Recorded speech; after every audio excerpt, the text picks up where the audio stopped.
What's up, guys? Welcome back to the channel. We're having a great day today. So apologize for the mess around here because this has been broken for the last 3 weeks. Lots of trash is piled up in here because, as you guys know, I do all the trash running here. We don't have a traditional trash service, and we also remodel my bathroom, which is why there's flooring, there's a toilet, there's rotted flooring for my bathroom. Off screen, though the rotted floor is probably off camera, hopefully, but the rest of this is on camera. But today's video is going to be getting the sport track back up and running. So yesterday, ironically, the exact moment my video went live, I checked with the website that I was using with Ford to see where my hose was, and it had been delivered to the dealership right as the video went live, where I was talking about how it wasn't at the dealership yet.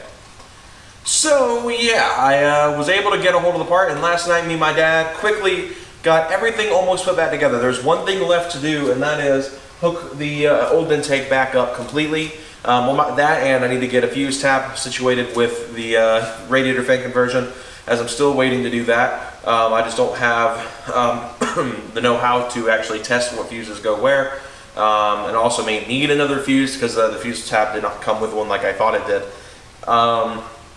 So that's kind of that, and I'll be doing the fuse tap probably off camera, but the main goal of today's video is to get the last little bit done to get the truck back ready to go, because I do need to put miles on it. I need to put miles on it so I can clear the ECU readiness code, so I can get the emissions done, because my emissions are due here in about a week or two. So that's kind of the plan for today, is to get the truck back up and running and get some driving done, not in this video, but in a future video once I get that fuse tap figured out. Which I believe I do have the proper fuse tap. I bought the wrong one initially, and we should be golden to get the truck fully operational and back on the road with the, unfortunately, going back to the Spec D intake until I can get it retuned. The reason people are probably going to ask why I'm not getting it retuned before my emissions test is because I feel like it's going to take too long, and running the intake and running all the data logging I'll need to get it remotely tuned, it's just going to take too long, and my tag will expire. And so I'm going to be running this Spec D until post emissions test, when I can finally get a little bit more money together, because I originally wasn't planning on doing any retuning. I have to save a little bit more than I had originally planned to go ahead and get it retuned. I'm probably going to be switching tuners to either Unleashed or getting a custom dyno tuned by Most Speed Shop, which is a local shop near where I am. Very popular in the Crown Vic community. So I'd love to have their work done on this truck and see what they can pull out of it. So that won't be coming until later, but anyway, the only thing really left to do is I did put the intake back together about 2 weeks ago, but I goofed it and actually put it together wrong. So last night I had to tear it down, put it back together, pretty much completely rebuild the Spec D intake back to what it originally was. Then my worm gear clamp that I was using to hold the throttle body snapped. It actually broke. So yeah, Spec D intake's not good. Even the hose clamps they sent with them break.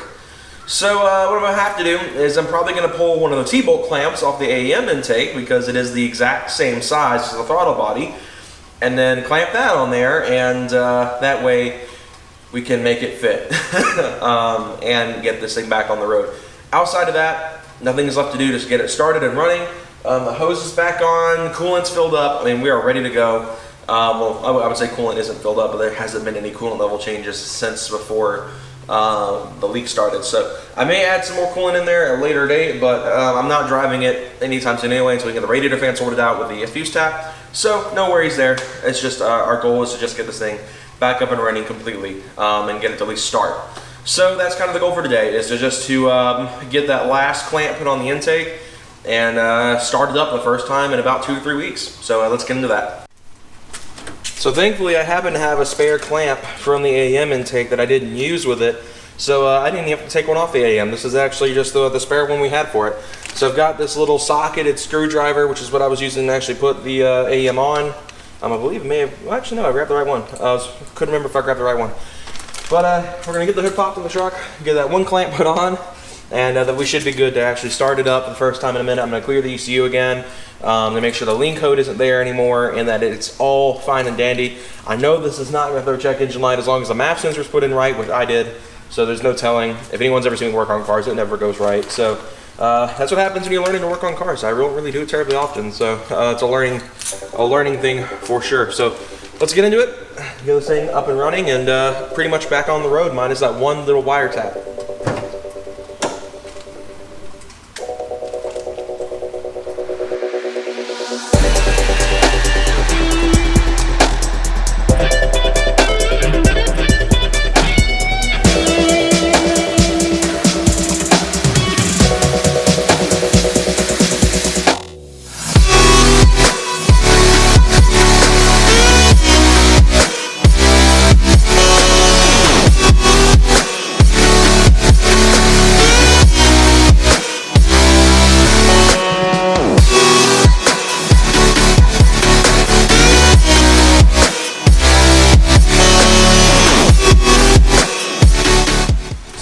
go quickly wash my hands because those T-bolt clamps actually have quite a bit of grease filled in them.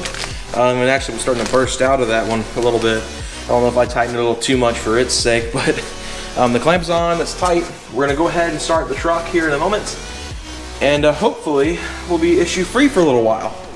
All right, so now we're in the truck, ready to get this thing hopefully started and ready to go. I'm about to hook up the SET here to try to get, well really I'm gonna check to see if I haven't already cleared it. I believe I already cleared the lean code from the AEM scenario. But I'm gonna look to make sure I see if I've already done it, and if not, I'm gonna go ahead and clear it. I'm also gonna go ahead and clear the keep alive memory again, because I am unsure if I haven't done that already. Oops, not turn on the data log.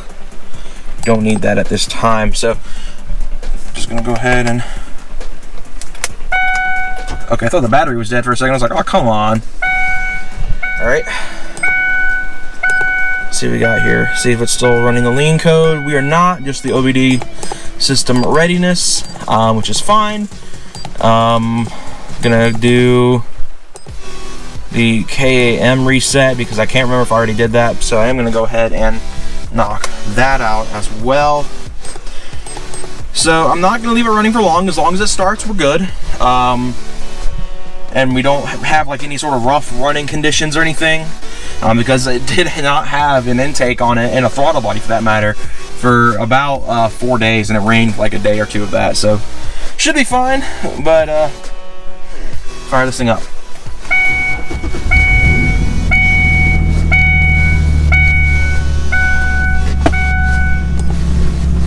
All right,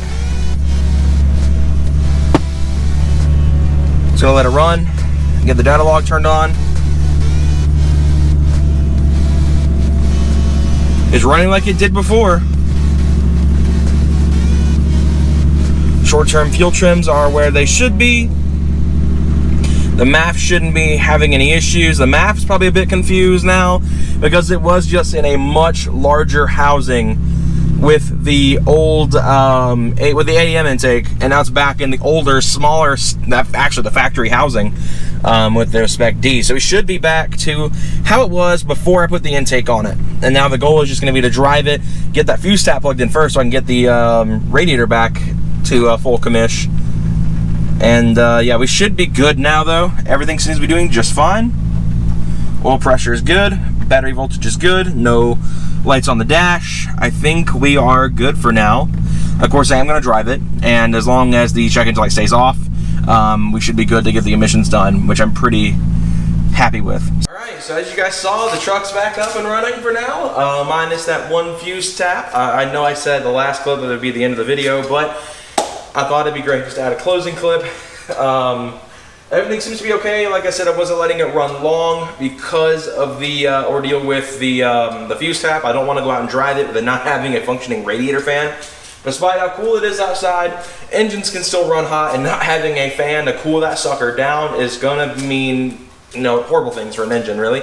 So I'm waiting on that fuse tap. Once I have that fuse tap in, this thing will be completely operational again, and we will have complete drivability on this thing.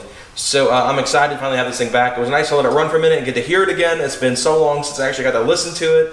I definitely wasn't terribly happy at that first couple of milliseconds of startup, but she seems to be just fine. The fuel trims are looking normal, as they should be for running a much smaller intake than necessary with these trucks. The piping is so narrow on this. I'm surprised it even runs, to be honest. It's choking it so much. And I think it's actually running leaner than, or not leaner, richer than it should be, which is probably why my gas mileage actually went down when I put the intake on.